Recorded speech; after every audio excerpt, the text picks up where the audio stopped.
নমস্কার বন্ধুরা, সুকুমারের রান্নাঘরে আপনাদের সকলকে অনেক অনেক ওয়েলকাম। আজ আমি শেয়ার করব টমেটো পরোটা রেসিপি।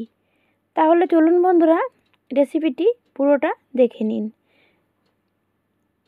এরকম লেয়ারওয়ালা টমেটো পরোটা রেসিপি তৈরি করার জন্য আমার লাগবে প্রথমে টমেটো। দেশি টমেটো এখানে আমি 3টে নিয়েছি, আর সবগুলোকে আমি কাট লাগিয়ে নিয়েছি। এদিকে আমি একটা পাত্রে জল বসিয়ে দিয়েছি, জলটা ফুটতে শুরু হয়েছে। এই পর্যায়ে আমি টমেটোগুলো দিয়ে দিলাম। টমেটোগুলো ভালোভাবে সেদ্ধ করে নেব।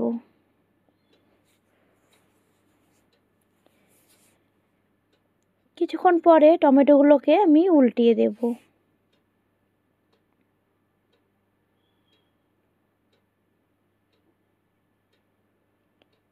প্রায় 4-5 মিনিট টাইম লেগেছে টমেটোগুলো খুব ভালোভাবে সেদ্ধ হতে। জল থেকে তুলে নিলাম। এবার টমেটোগুলো ঠান্ডা করে নেব। টমেটোগুলো ঠান্ডা হয়ে গেছে, মোটামুটি ঠান্ডা হয়েছে হাত দেওয়ার মতন। এই পর্যায়ে আমি খোসাগুলো ছাড়িয়ে নেব।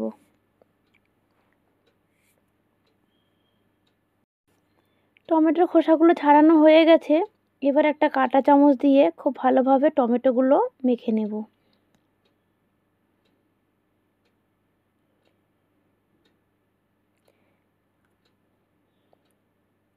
টমেটোগুলো কিন্তু খুব ভালোভাবে মাখা হয়ে গেছে। এবার এর মধ্যে আমি দিয়ে দেব ময়দা। এখানে আমি 1 বাটি ময়দা নিয়েছি, মিডিয়াম বাটি যতটা লাগবে ততটাই আমি এখানে ব্যবহার করব। এর মধ্যে আমি দেখুন স্বাদ অনুসারে নুন দিয়ে দিলাম, আর দেব সাদা তেল। এখানে আমি 2 চামচ পরিমাণে সাদা তেল দিয়ে দিলাম। এবার খুব ভালোভাবে মেখে নেব। মাখাটা দেখে আপনারা বুঝতেই পারছেন এখানে কিন্তু ময়দার দরকার আরও পড়বে। আমি আবারও অল্প একটু ময়দা দিয়ে দেব। যদি লাগে তাহলে সবটা ব্যবহার করব, যদি না লাগে তাহলে ময়দাটা কিন্তু আমি রেখে দেব। আবারও আমি কিছুটা ময়দা দিয়ে দিলাম।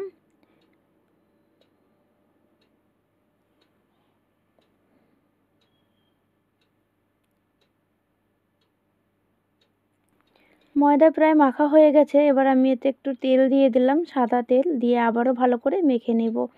আপনারা চাইলে কিন্তু ময়দার জায়গায় আটাও ব্যবহার করতে পারেন।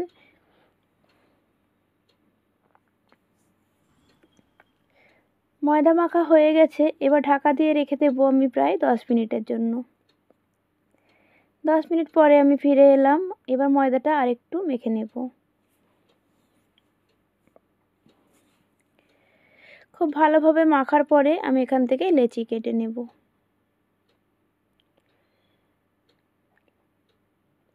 এখানে আমার 6টা লেচি হয়েছে।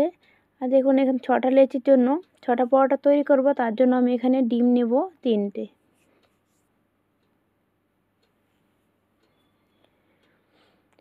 তিনটে ডিম নিয়ে নিলাম। এবার ডিমের মধ্যে আমি দিয়ে দেব পেঁয়াজ কুচি। একটা বড় সাইজের পেঁয়াজ কুচি একদম কুচিয়ে কেটেছিলাম, ওটা হাত দিয়ে চটকিয়ে দিয়ে দিলাম। দিয়ে দিলাম 2টো কাঁচা লঙ্কা কুচি, আর দেব কিছুটা ধনেপাতা কুচি। এবার স্বাদ মতো নুন দিয়ে দেব।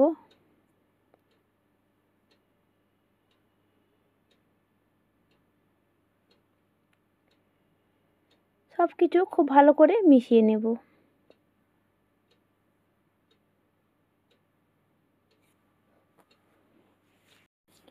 সমস্ত কিছু এখানে আমি খুব ভালো করে মিশিয়ে নিলাম। এবার পরোটাগুলো বেলে নেব।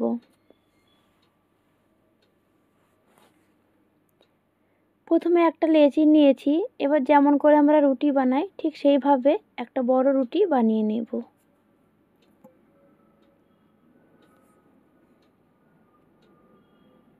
গুঁড়ো ময়দা দিয়ে একটা বড় রুটি সাইজের বানিয়ে নেব।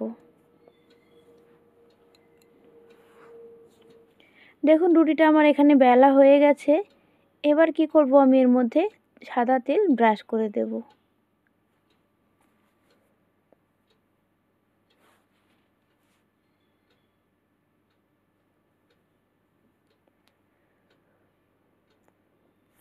খুব বেশি তেল দেব না, যতটা লাগবে সেই পরিমাণে তেল দিয়ে আমি এটাকে ভালোভাবে ব্রাশ করে দিলাম।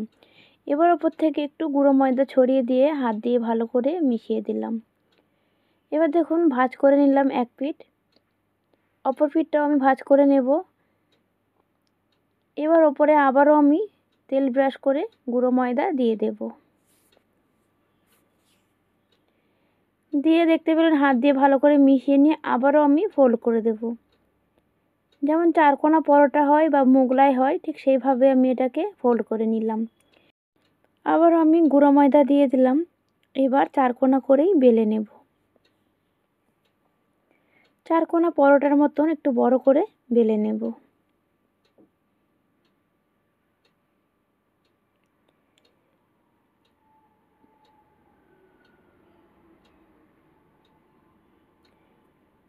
পরোটাটা এমন করে বেলতে হবে যেন সাইডের কোণাগুলো মোটা না রয়ে যায়। চারিদিক সমান করে বেলে নেব।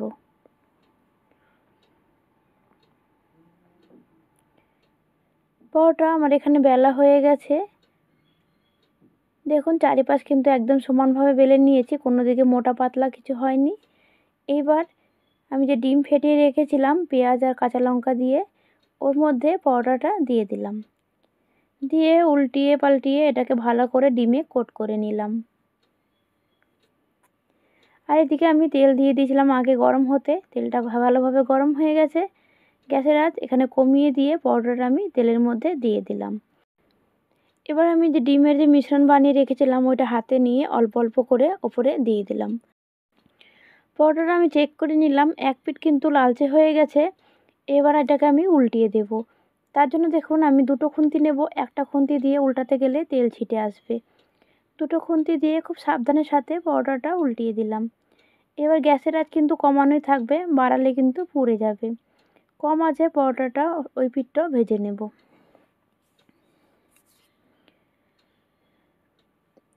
ওই পিঠটা হালকা ভাজা হয়ে গেলে আবারও আমি পরোটাটা উল্টিয়ে দেব।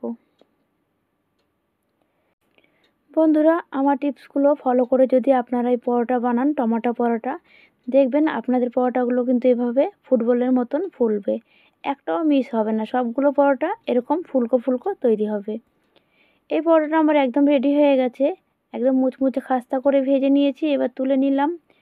বাকি পরোটাগুলো সেম একইভাবে ভেজে নেব। এটাকেও দেখুন ডিমের যে মিশ্রণে কোট করে আমি তেলে দিয়ে দিলাম।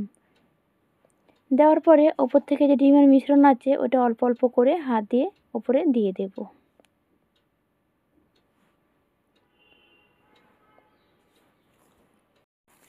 যদি ওপর থেকে এইভাবে ডিম আর পেঁয়াজ ধনেপাতার মিশ্রণ দেন তাহলে কিন্তু দেখতে তো ভালো লাগে, খেতেও কিন্তু খুবই ভালো লাগে। পরোটাটা দেখুন এক পিঠ হয়ে গেছে লালচে, এবার উল্টিয়ে দিয়েছি। উল্টো পিঠটাও সেম একইভাবে লালচে করে ভেজে নেব। পরোটাটা আবার আমি উল্টে দিয়েছি। এবার কিন্তু খুন্তির সাহায্যে চারিদিকে হালকা হাতে চেপে দেব। চেপে দিলে দেখবেন পরোটাটা খুব সুন্দরভাবে ফুলে উঠেছে। দেখুন বন্ধুরা সবগুলো পরোটা কিন্তু আমার এরকম সুন্দরভাবে ফুলে উঠেছে। আপনারাও ঠিক এইভাবে বাড়িতে তৈরি করবেন, আশা করছি আপনাদেরও সবগুলো পরোটা ঠিক এইভাবে ফুটবলের মতন ফুলবে।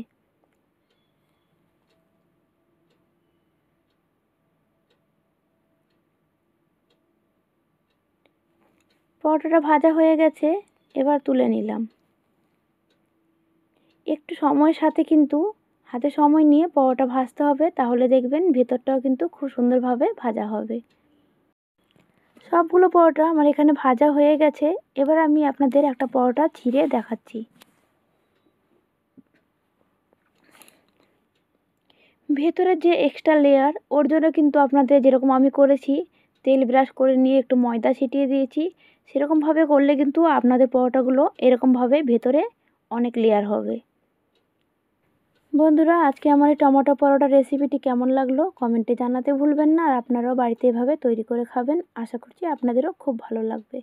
তাহলে বন্ধুরা আজকের জন্য এইটুকুই, আবার আসবো অন্য কোনো দিন অন্য কোনো রেসিপি নিয়ে। ততক্ষণ আপনারা সকলে খুব ভালো থাকবেন, ধন্যবাদ।